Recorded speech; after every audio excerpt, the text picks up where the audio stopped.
కార్తీక్, ఎక్కడున్నావు? మేము అంబులెన్స్ లో హాస్పిటల్ చేరుకున్నాం, కానీ ప్రియ అక్కకి చాలా రక్తం కారుతోంది. అన్నయ్య, నేను ఇప్పుడే వస్తాను.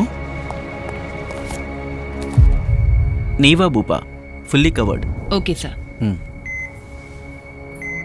తప్పంతా నాదే. నేను టెర్రస్ పైన దాక్కొని ఉండకపోయి ఉంటే నన్ను వెతికేది కాదు, టెర్రస్ పైన ఉండి పడేది కాదు. నీ తప్పేమీ లేదు, అక్కకు బాగైపోతుంది. తనకెప్పుడు పర్వాలేదు, మీరు చూడొచ్చు.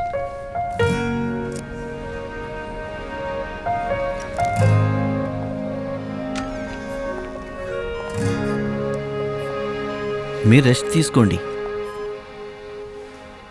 అది అక్కది పెళ్ళి కదా, అక్కడి నుంచే వస్తున్నాను. సారీ, అది నా మూలంగా నువ్వు అక్క పెళ్ళిని వదిలి రావాల్సి వచ్చింది కదా. ఒక అక్క పెళ్లి కంటే కూడా ఇంకో అక్క ప్రాణం ముఖ్యం. Thank you. ఒరే, అప్పగింతలవుతున్నాయి. నువ్వు లేకుండా నేను ఎక్కడికి వెళ్ళనంతే. అంత తేలిగ్గా నువ్వు నన్ను వదిలి వెళ్ళలేవు. కష్టకాలంలో మీకు అండగా నిలబడ్డాం. నీవా భూపా యొక్క ప్రతి హెల్త్ కెప్టెన్ కి బాధ్యతే కాదు, గౌరవం కూడా. जिंदगी को क्लेम कर ले।